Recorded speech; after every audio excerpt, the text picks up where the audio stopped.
Coming up in this week's Motor Week, more concept vehicles and new model launches at the Frankfurt Motorshow, including Ginny Buckley reporting on the breathtaking Mercedes McLaren Vision SLR, VW's new Concept D, Ian Royle takes a look at Audi's new pint-sized A2, Richard Hammond gets awe-inspired with the huge Lexus RX Concept, and from BMW, James Bond's new car, the Z8, and for the boy racers, the new M3. All this and lots more in Motor Week. And when you're talking about glamour and power, the one car you've got to mention is BMW Z8, the car that sums those words up perfectly. This, of course, is James Bond's latest set of wheels, and we'll all be able to grab a piece of the action when it goes on sale. If, of course, you can get your hands on one.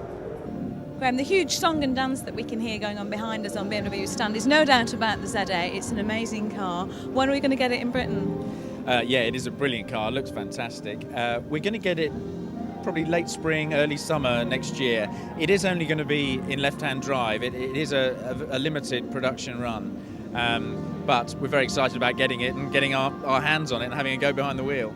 What do you think the numbers may be in, 10s, 20s, 100s, and what, of course, will the pricing be?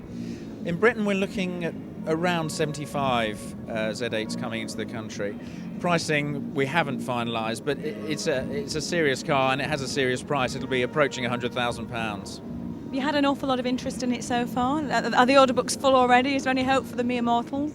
There is hope for mere mortals, but we have had a great deal of interest. We've had serious inquiries from around 140 people who want to put some money against that inquiry. So yes, there is a lot of interest, but and there's hope for people who are still interested too. I bet there's a fair few Premier League footballers who got their names down on that list. There may well be. We'll have to wait and see.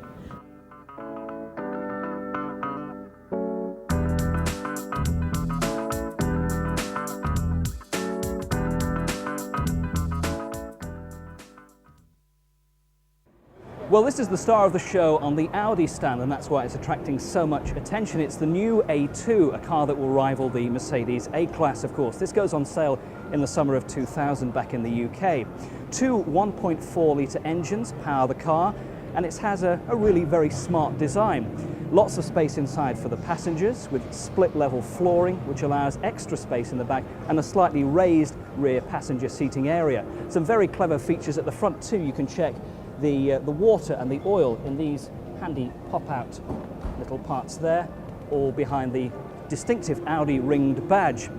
Two 1.4 engines. There's a turbo diesel which produces some 66 miles to the gallon, and a 1.4 petrol engine which is still very economical, about 45 to the gallon from a 75 brake horsepower engine.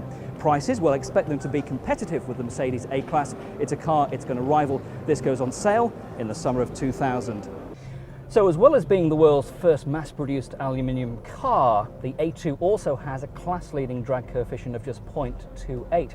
Inside, it's the quality we know and love and come to expect from Audi. Everything of the highest finish. They really do produce superb car interiors these days. Far better, many people think, than the likes of Mercedes and BMW, and that is really saying something. When you jump in, the first thing you've actually noticed is that the pedals seem slightly offset towards the center steering console, which is somewhat bizarre maybe, but maybe just takes a bit of getting used to. Inside there's a reasonable amount of room, although the one thing you do notice is that it's produced just for 4 passengers. There are only 2 rear seatbelts in the back. So unlike the Mercedes A-Class, which can handle 5, this is purely a 4-seater. The seats in the rear are all removable. You can fold them down for maximum versatility, and indeed just take them completely out. So today's car manufacturers are too conservative. Financial constraints make them afraid of committing to building anything a little bit different, doing anything a little bit daring. So what's this then? It's the Renault Avantime. It's a kind of giant sports coupe sedan. And this isn't the first time it was seen. It was actually seen at the Geneva Motor Show, but then they called it a concept car. The only difference this time is they're calling it a production car. Renault will be building this and it'll be on sale probably middle of next year. And it is absolutely different from anything else. It will at launch have the 3-litre 24-valve V6 engine that's currently found in the Laguna and the Espace, and also in a French supercar, oddly enough. It has some very clever features such as these parallel opening doors that not only make it very easy to get in and out, but have a lot to give the car in terms of benefiting safety and the overall structural integrity of the car. And it certainly is very different.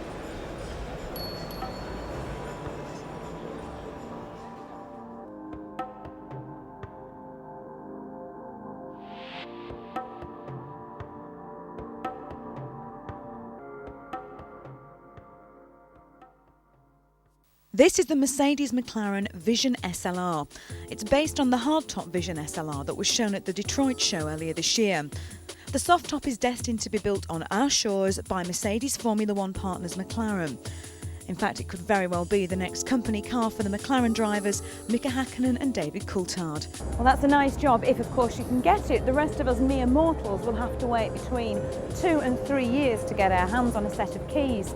Presuming, of course, you can fork out the up to £200,000 that the car's expected to cost.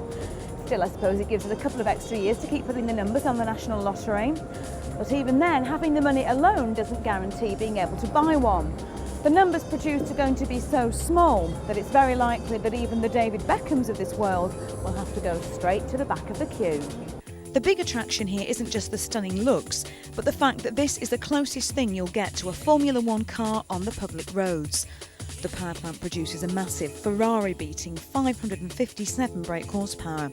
0 to 60 takes just 4 seconds, and standstill to 100 miles per hour is reached in an incredible 11 seconds. Performance like this is because of the lightweight carbon fibre and aluminium construction, making it around 40% lighter than conventional sports cars.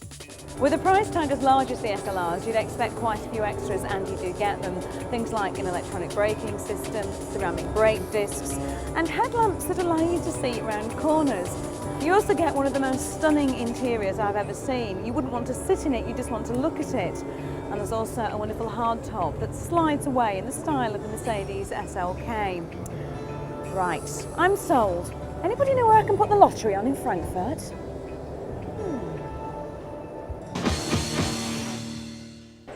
It's big. Big. Boy, is it big. And if you like them big, then this has got to be worth a look. It's the RX Concept from Lexus, and it's their very serious concept looking at the idea of giving real Lexus luxury in an enormous off-road package. Look at the size of the thing. What they've actually tried to do is create a harmonious look. They reckon that previous big off-roaders look kind of disjointed, that the bumpers and the front and rear don't all look like part of the same car. So they've worked very hard to give it a kind of unified and complete look. They've then chucked in every conceivable luxurious extra as you would expect, and they're not making any great claims about this as an off-roader. What they're saying is, if things get a bit sticky underfoot, it will be handy, more particularly if the weather turns bad. But more particularly than that, what they're saying is the extra size and the ride height is all convenient and comfortable and about luxury. And they say it'll drive pretty much as well as one of their high-performance GS300 or IS200, and that's best expressed in the size of the wheel arches and the size of the wheels. It's got 19-inch wheels with low-profile tyres on, which give it improved road handling, but also that full wheel arch look that we expect from a high-performance car. Interesting to see what happens to this concept. But it is big.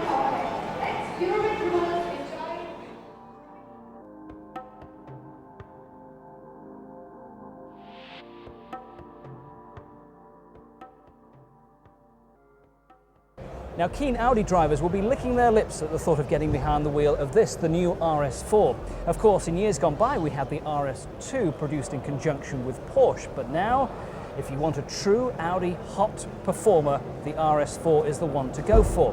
It's powered by a 2.7-litre bi-turbo engine, which produces, get this, 380 brake horsepower.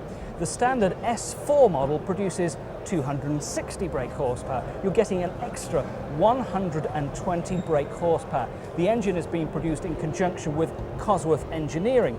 It goes to 60 miles an hour in less than 5 seconds. Top speed is limited to 155 miles an hour. No prices have been announced yet for the RS4, but don't expect it to be a cheap car, but just think of the performance. They say that some of the best ideas come about by putting two things together, like the guy who invented the skateboard. He took a roller skate and a surfboard, put them together and made millions. Well, Renault probably feel pretty smug that they might just have done something similar this time. They've been out of the four-wheel drive market for about 6 years, but they reinvented a new market with the Scenic for the mini MPV. What they've now decided to do is combine the two, the mini MPV Scenic with a 4x4, and we have here the RX4. It's a four-wheel drive Scenic. Seems like an obvious idea now, maybe. They reckon it's going to be a marketing hit. It's got a permanent four-wheel drive system, and straight away you can see it's based on the newly facelifted Scenic, together with a whole load of roughy-tufty, beefed-up 4x4 styling cues, like the big plastic bumpers and the big plastic side sills, and obviously the bigger wheels and the raised ground clearance. It has a permanent four-wheel drive system, but they say it's more about getting yourself reasonably off-road. We're not going to be climbing mountains in this thing, and that, they reckon, is why we buy our 4x4s.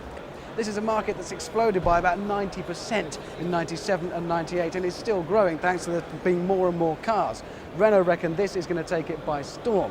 They've invented a new market again. We'll find out how well it does when it goes on sale early in the year 2000. Coming up in part 2, Richard Hammond finds his fantasy car, the Mercedes-Benz 300 SL Goldwing. Ian Royle gets the measure of some family saloons, such as Vauxhall's Astra Coupe and Omega. And Ginny Buckley reports on the VW Concept D, the luxury car of the future.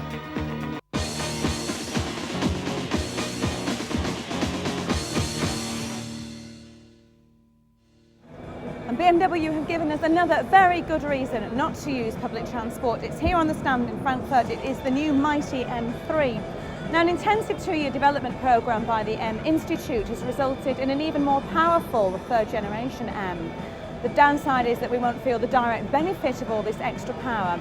It's been needed to compensate for the weight that's been inherited through a new platform and a larger body shell. But anybody that worries that the new M won't have the kick of its predecessor should really think again. The engine has grown to a 3.4-litre straight 6. Thanks to gadgets like BMW's double Vanos variable valve timing, the engine now pumps out 340 brake horsepower. The top speed is limited to 155 miles per hour, although it is capable of far more.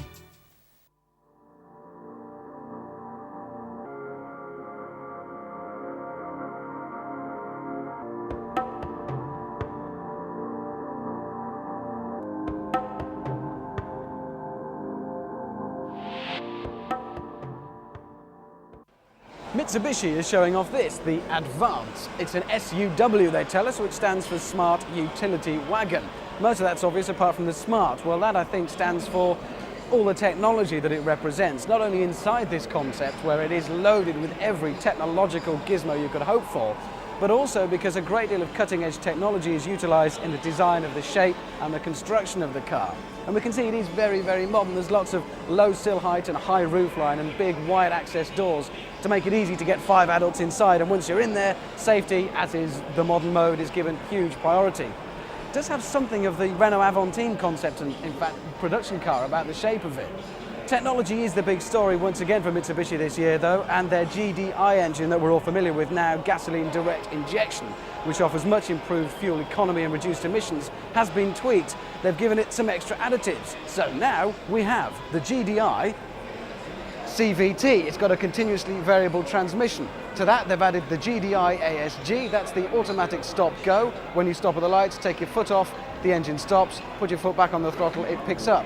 There's HEV, which gives it all the advantage of a hybrid engine, and finally GDI Turbo to give it both increased performance and reduced emissions. And that GDI engine can also be found here, nestling under the rather small bonnet of the Mitsubishi Pajero Pinion. So-called Pinion, short for Pininfarina, because it's manufactured by Pininfarina in Europe for Mitsubishi.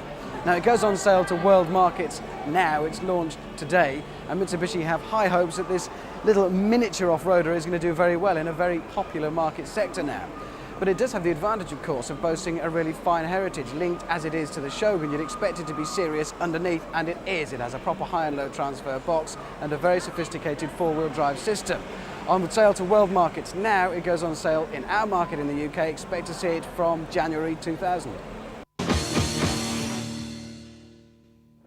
There's been somewhat of a gap in Vauxhall's lineup since the demise of the Calibra 2 or 3 years ago, but It's been happily filled by the launch of this, the new Astra Coupe here at Frankfurt. It comes with a choice of 3 engines, a 1.8 litre, 2.2 litre and a very powerful 2 litre turbo producing 190 brake horsepower. It's longer than the standard Astra 3-door and lower as well. It's been styled and built by Bertoni at their coach building factory near Turin. General Motors and Opel and Vauxhall expect to sell some 30,000 Astra Coupes a year, of which I'm sure the UK will see a fair proportion of those cars. Expect to see it on sale in the UK in the spring of 2000. I, for one, think it's very smart. It's reminiscent of the Volvo C70 Coupe, and dare I say, the Rover 216 Coupe. It's smart, still the same.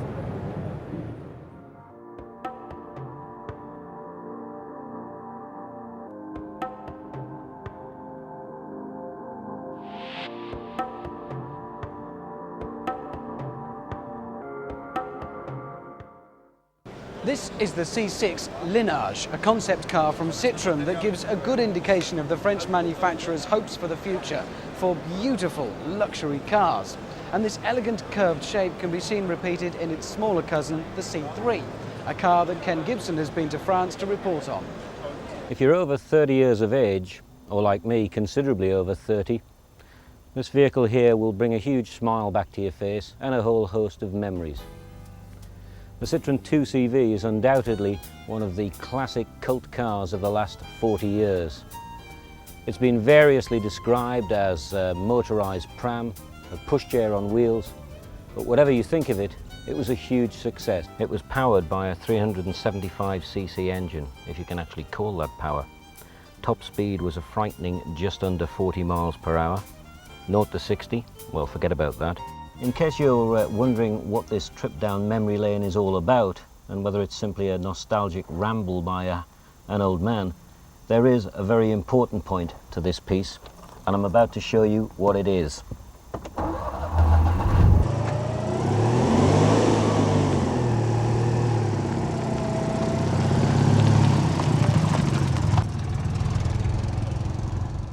And this is what all the fuss is about, the C3. Citroen's answer to the Super Mini of the future. It's a giant leap forward for them, and we're about to get a giant world exclusive and get the very first drive of this amazing new car. This is Citroen at its innovative and quirky best. The whole car is beautifully balanced. The instant recognition comes with the chevron at the front. The actual shape and profile is very much in memory of the 2CV. Slopes back in a nice angle to the rear. It's like a front to back car. It almost looks the same front or back, and that adds to its attractiveness.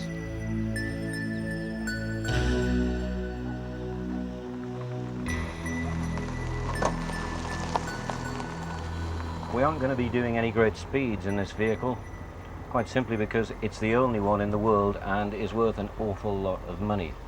It's in fact just come back from Shanghai, where it was the star of the Chinese Motorshow.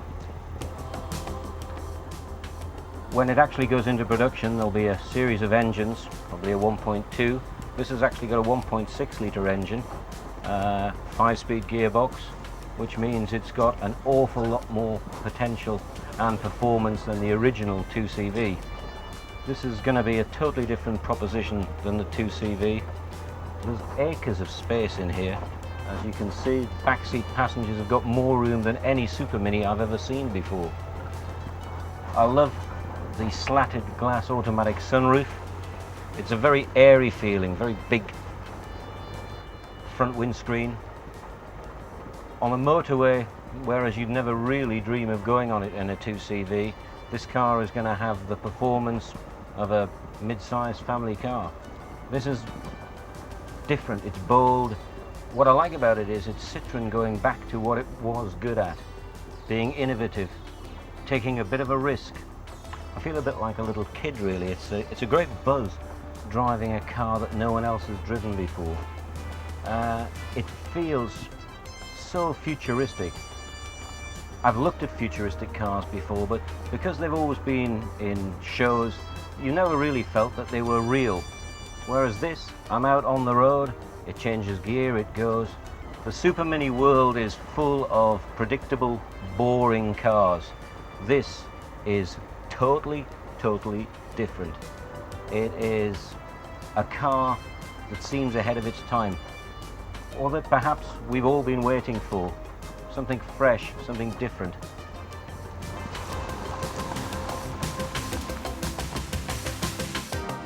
Welcome to the TARDIS.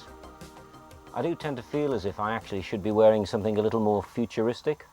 I feel as if I should have a fashion statement like a spacesuit or something like that, but never mind. Individual seating is absolutely massive. The seats can move back and forwards on 2 sets of individual rails. They also all come out, so you can turn it into a little mini estate car if you want to remove the seats. You can also move the seats further back for the rails if you've got a tall passenger, or further forward if you've got youngsters, and then you've got more luggage space. And with a click of the fingers, how about this for something that no other Super Mini on the road will give you? Quick flip of the seats, they will actually reverse, and you've got yourself a little front room. I'm very happily going to stick my neck out and say that we are looking here at a future motoring classic. A little car that will stand alongside other legends like the Beetle, the Mini and the 2CV. What I like about this different than the Beetle is, the Beetle is a very clever, but it's an unashamed rip-off of the original. This is far more. This has shades of the 2CV, but it really is a bold, bright new car for the future. And I think we're going to be buying it in absolute bucket loads. And the final little point is, where other car can you get where amongst all the other little extras you've got, you actually get your own shopping bag as part of the car interior. I'm not quite sure this is actually my colour or looks the part, but nevertheless, I'm just going to go and do a little bit of shopping.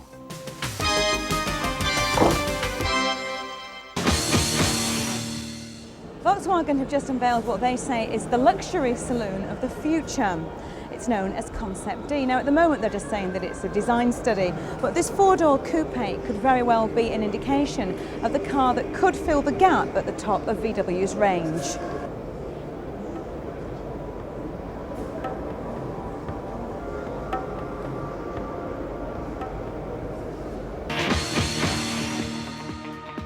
Next week on Motor Week, Ken Gibson, renowned Sun motoring journalist, gets a drive in the Ford Lightning.